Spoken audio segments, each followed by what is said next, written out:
clair et qui évolue jusqu'à ce qu'on ne distingue plus le mythe de la réalité. Au sommaire aujourd'hui, on récolte ce que l'on a semé. 3 histoires, 3 décisions fatales qui vont se solder par d'amers regrets. Tout d'abord, l'histoire d'un homme qui reçoit un texto d'outre-tombe.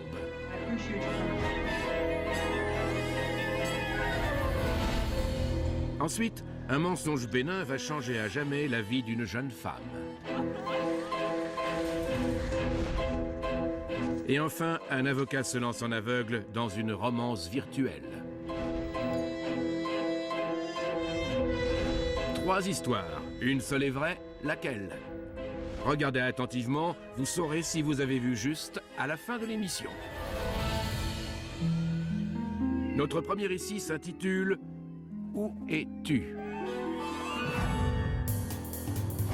Danny Smith est inspecteur de police en Floride. Dans son domaine, c'est ce qu'on appelle un crack. Mais cette affaire a bien failli le faire craquer. C'est l'une des 3 ou 4 affaires dont je me souviendrai toute ma vie. Elle va mettre Danny dos au mur. On n'avait pas le droit à l'erreur. Et il va tout miser sur un plan audacieux. J'estimais nos chances de réussite à 2%. Tout a commencé en 2009 à Miramar, en Floride. Un agent de police entre dans le bureau de Danny. L'affaire est grave. Une femme du nom de Lisa Spence a disparu depuis une semaine. Lisa était un bourreau de travail. Elle cumulait 2 emplois et avait 2 magnifiques enfants, une fille et un garçon. S'agit-il d'une fuite ou d'un enlèvement? Danny cherche des réponses auprès de son petit ami, Paul Edwards. Il a proposé lui-même de venir au poste pour être interrogé. Je suis très inquiet. Quand l'avez-vous vu pour la dernière fois? Edwards raconte qu'ils ont rompu et que depuis, il n'a plus de nouvelles. Tout cela est très inquiétant. Elle n'était pas allée au travail alors que son chèque de fin de mois l'attendait. Elle n'avait pas appelé sa fille. Si elle était vivante, il fallait vite la retrouver. Dans les affaires de disparition, le temps est l'ennemi numéro 1. Il faut faire vite. Danny obtient le relevé d'appel du portable de Lisa. Elle a apparemment envoyé des textos à des amis et à des parents après avoir été portée disparue. Vous avez reçu un texto de sa part. On a contacté ces personnes et elles ont toutes répondu « Impossible ». Lisa n'envoie jamais de texto. C'est vrai? Lisa serait-elle vivante? On reste en contact. Ces textos disaient « Je suis à Jacksonville. Je vous appelle dès que j'ai du crédit. » Mais les données fournies par l'opérateur ne concordent pas. Les textos n'ont pas été envoyés de Jacksonville, mais de Miramar. Et les messages sont très différents. Il disait « Je ne suis plus avec Paul, mais il a vraiment été très correct. C'est quelqu'un de bien. » Pourquoi Lisa aurait-elle rompu avec son petit ami, puis envoyé ces messages? Danny a une intuition. On a demandé les relevés de son petit ami et on a découvert quelque chose de bizarre. Chaque fois qu'elle envoyait un texto, le téléphone de Paul Edwards se trouvait dans la même zone. Mais où est Lisa? Danny est convaincu que Paul est mêlé à sa disparition. Il demande un mandat de perquisition pour fouiller chez lui. Mais en vain. Il n'y a rien. Comment ça? Rien. On n'a pas trouvé grand-chose. Paul Edwards cesse alors de coopérer avec la police. C'était un coup dur. On pensait être sur la bonne piste. On croyait avoir un suspect valable. On espérait encore la voir réapparaître en vie. Mais à mesure que les jours et mois passaient, on commençait à douter. Les policiers se rendent à l'évidence. Lisa est certainement morte. Ils pensent qu'Edwards est responsable, mais ils ne peuvent le prouver. Ils sont dans l'impasse. C'est alors que Paul a une idée un peu folle. Brian, tu peux venir? Personne n'avait jamais fait ça à la brigade criminelle. Danny fait un clone du portable de Lisa. Il veut tendre un piège à Paul en lui envoyant un message depuis le numéro de Lisa. Mais il y a un hic. On a contacté ses amis pour demander comment elle s'exprimait par SMS. Ils ont répondu « mais elle n'en envoyait jamais ». Il faut que le message soit crédible. L'issue de l'enquête en dépend. C'est bon? C'est fait. Qu'est-ce qu'on écrit? Si on mettait « Où es-tu » Non, regarde. Danny a trouvé le message parfait. On a fait une faute d'orthographe, comme quelqu'un qui écrit très vite. Le message disait « Attends un peu que j'aille mieux ». Si Paul a tué Lisa, comment va-t-il réagir à ce message venu d'outre-tombe? Si j'étais à sa place, je serais mort de peur. Et c'est d'ailleurs ce qui arrive à Paul Edwards. Ça marche. Il quitte sa maison précipitamment. Où va-t-il?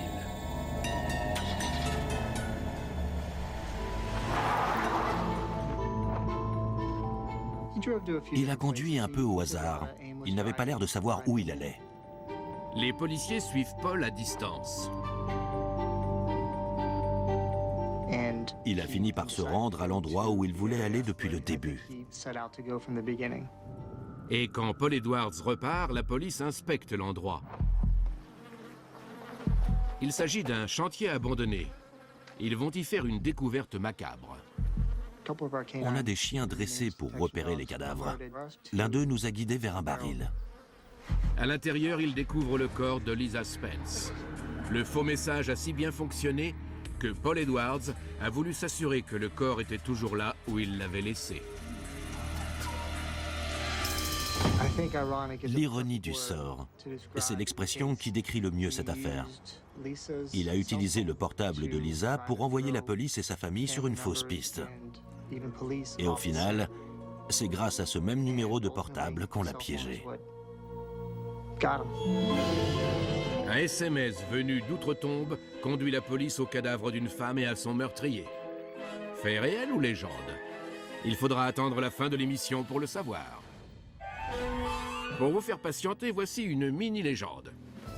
Mini-légende numéro 667, la politesse ne paie pas. En 1987, des braqueurs chinois se sont sentis obligés d'envoyer un mot de remerciement à la banque qu'ils avaient récemment cambriolée. Comme ils avaient utilisé des gants, ils ont cru que la police ne les retrouverait pas. Mais 5 ans plus tard, ils faisaient moins les fiers. Avec le développement des tests ADN, les flics ont pu les serrer. Ils avaient laissé de la salive sur l'enveloppe. Alors, vrai ou faux? C'est complètement faux. Il existe des tas d'histoires vraies au sujet de voleurs maladroits ou idiots qui se font prendre bêtement. Mais celle-ci n'en fait pas partie. Légendes urbaines, ce sont 3 histoires. Certaines sont vraies, d'autres sont de purs mythes. C'est à vous de trancher. Nous vous avons déjà raconté l'histoire de Paul Edwards, meurtrier de sa petite amie qui a été piégée par un faux SMS. Cette affaire est-elle réellement arrivée? Vous le saurez à la fin de l'émission. Pour l'instant, un nouveau récit vous attend. Il s'intitule « C'est pas le pied ». Helen Smith est une jeune femme qui ne s'en laisse pas compter. C'est une fonceuse et rien ne l'arrête. Pas même le terrible cauchemar qu'elle a vécu il y a 6 ans. Quand j'ai compris que je ne rêvais pas, je me suis demandé ce que j'allais devenir.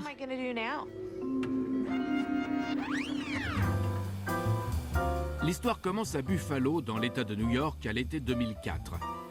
Hélène se rend à l'hôpital pour se faire retirer un oignon au pied. C'était une opération très simple, sans complications à craindre.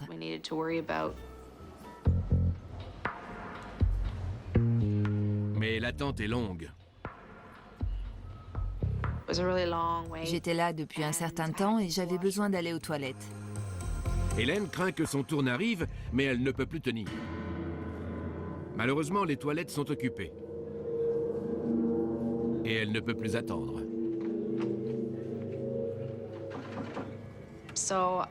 Alors j'ai décidé d'utiliser les toilettes pour handicapés. D'ordinaire, Hélène ne ferait pas ce genre de choses. Mais cette fois, il y a une vraie urgence. Je me suis dit que j'allais faire très vite et laisser la place. Sauvé, c'est du moins ce qu'elle croit. Y a quelqu'un? J'ai cru qu'on m'avait repéré parce que j'utilisais les toilettes pour handicapés. Y a quelqu'un? Je me sentais coupable et elle me posait des tas de questions. Ça va? L'alarme a sonné. Oui, ça va. Hélène comprend alors qu'elle a tiré le cordon de l'alarme au lieu de la chasse d'eau. Elle est terriblement gênée. Et votre fauteuil roulant? Troublée, Hélène va alors inventer un mensonge qui va bouleverser sa vie.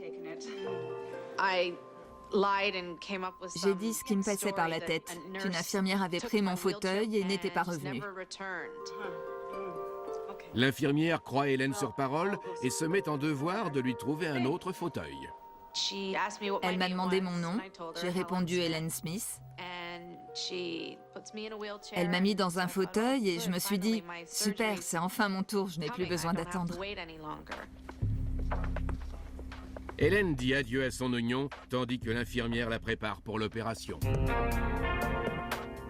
Ils m'ont emmenée dans le couloir et ils m'ont dit qu'on allait en salle d'opération. Et après, c'est le trou noir.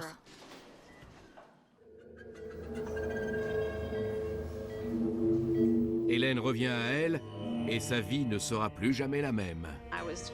Je me demandais bien ce qui se passait. Je voyais que les gens qui m'entouraient avaient l'air soucieux. Il y avait quelque chose qui clochait. Qu'est-ce qui se passe? Je suis terriblement désolé. Il y a eu un accident. D'abord, je n'ai pas réalisé. Et puis, j'ai tiré le drap et j'ai vu qu'ils avaient amputé ma jambe gauche. Je me suis dit, c'est pas possible. Qu'est-ce que j'allais devenir? C'est un tragique enchaînement de circonstances. En sortant des toilettes, Hélène a été confondue avec une autre Hélène Smith, qui devait subir une amputation du pied. Et quand on s'est aperçu de la méprise, il était trop tard. C'est incroyable. Comment peut-on faire ce genre d'erreur? À cause de ce petit mensonge, sa vie a basculé. Mais Hélène a décidé de faire face. Ce qui me fait vivre aujourd'hui, c'est ma détermination. Rien ne peut m'arrêter. Croyez-vous à l'histoire de cette jeune femme victime d'un mauvais karma pour avoir utilisé les toilettes réservées aux handicapés? Ou est-ce qu'on vous fait marcher? Vous le saurez très bientôt. Pour l'instant, écoutez cette mini-légende.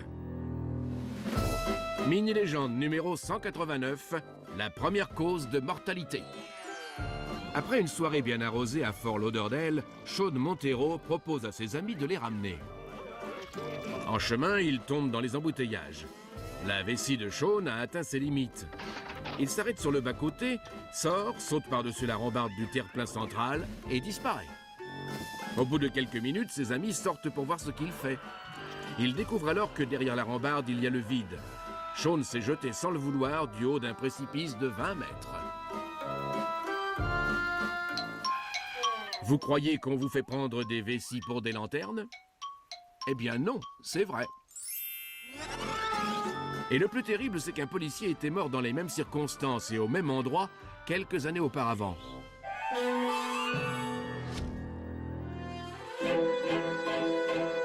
Légendes urbaines, ce sont 3 histoires incroyables. Votre mission, c'est de distinguer l'épouvantable vérité du mensonge délirant.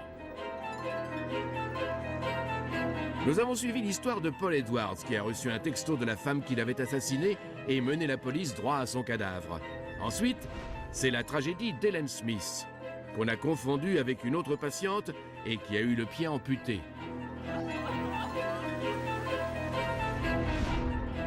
L'une de ces histoires est-elle vraie? Vous le saurez à la fin de l'émission. En attendant, voici notre dernier récit. Nous l'avons intitulé « C'était écrit sur ton mur ». Victor Kostalecki sait que la vie est parfois plus étrange que la fiction. Il s'est retrouvé au cœur d'une arnaque si élaborée qu'elle semblait sortir tout droit d'un roman. Je n'ai rien vu venir. J'ai vraiment été possédé. En 2004, Victor vient de s'établir comme avocat à Chicago et il n'a guère de temps pour les loisirs. Je venais de terminer mon stage et d'être appelé au barreau. Je travaillais jour et nuit. Victor a quelques amis, mais sa vie sociale est plus virtuelle que réelle. C'est d'ailleurs en ligne qu'il rencontre Carla. Elle m'a demandé de l'ajouter à ma liste d'amis, mais je ne la remettais pas. Victor protège sa vie privée et en général, il n'accepte pas des gens qu'il ne connaît pas. Elle était vraiment jolie. C'était mon genre en fait. Je crois que j'ai dû me montrer un peu optimiste et succomber à un moment de faiblesse.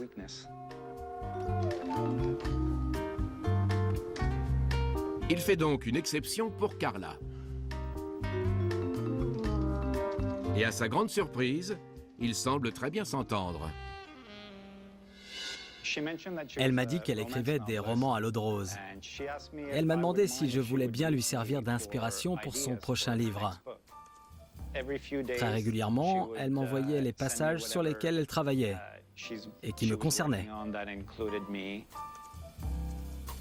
Victor aide Carla à construire son personnage. Ils deviennent rapidement plus intimes. Il aimerait bien l'inviter à dîner, mais c'est elle qui fait le premier pas. Elle m'a dit qu'elle aimerait bien me voir. Vous imaginez ma joie. Quand il la rencontre une semaine plus tard, il n'est pas déçu. Je ne dirais pas que c'était le coup de foudre, mais il y avait vraiment quelque chose.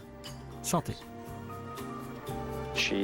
Elle riait à mes plaisanteries, même quand elles n'étaient pas très drôles. Ouais, elle avait l'air de m'apprécier. Pour Victor, c'est une soirée de rêve. Je lui ai demandé si elle voulait venir boire un dernier verre dans ma chambre et elle a accepté. Je n'osais pas espérer quoi que ce soit, d'autant plus qu'elle m'avait dit qu'elle était romancière. Mais au final, elle est restée dans ma chambre.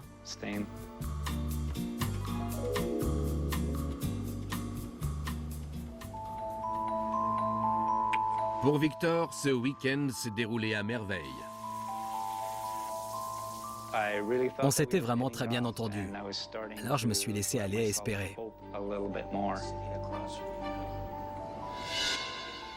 Désolé, le numéro que vous avez demandé n'est pas en service.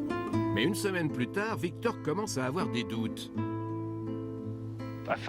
Je me suis dit qu'elle m'avait manipulé, qu'elle s'était servie de moi pour écrire son livre.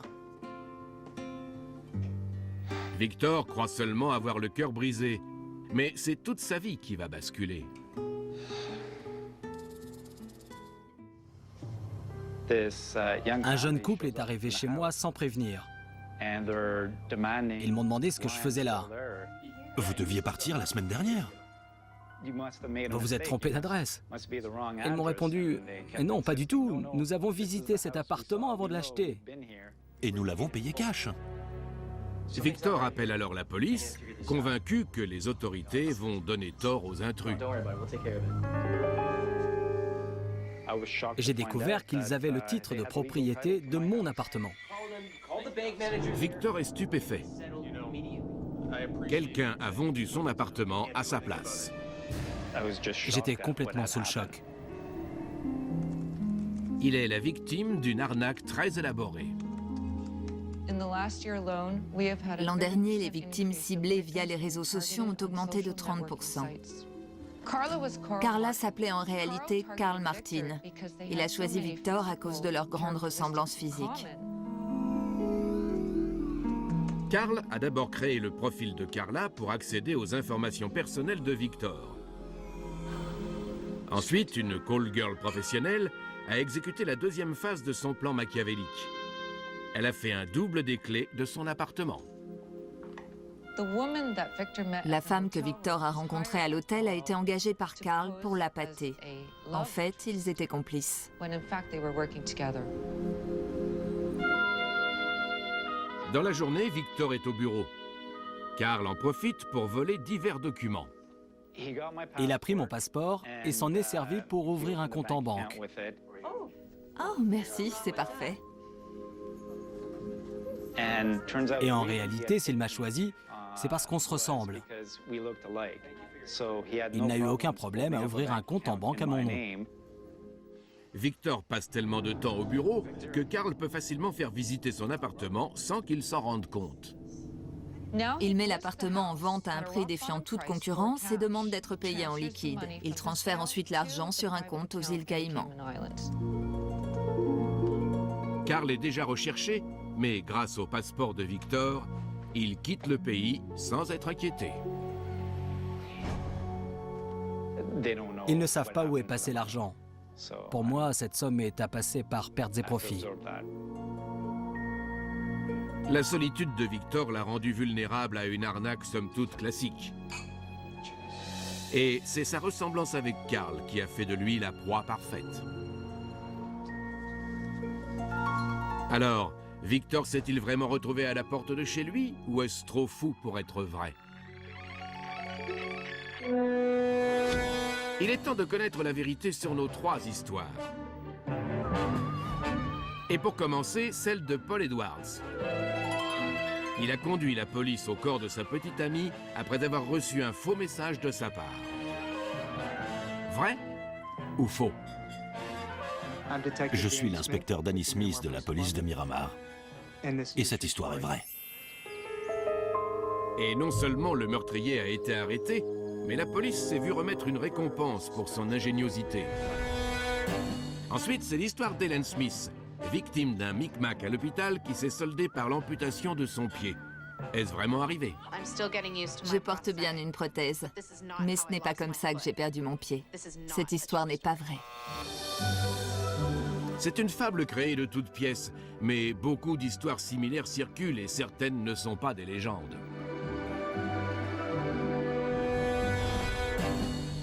Reste l'infortune de Victor Kostalecki et de l'arnaque qu'il a laissée avec un vide dans le cœur et un trou dans le portefeuille. Est-ce vraiment arrivé? Carl Martin a volé mon identité, mais moi, j'ai volé celle de Victor Kostalecki. Et je vous ai arnaqué. Cette arnaque est une pure affabulation, mais le vol d'identité en ligne alimente une grande quantité de légendes urbaines. Et c'est la fin de cet épisode. Avez-vous su distinguer la fatale vérité du mensonge éhonté? Et si ce n'est pas le cas, ne vous en faites pas. Vous pourrez vous rattraper lors du prochain épisode de Légendes urbaines.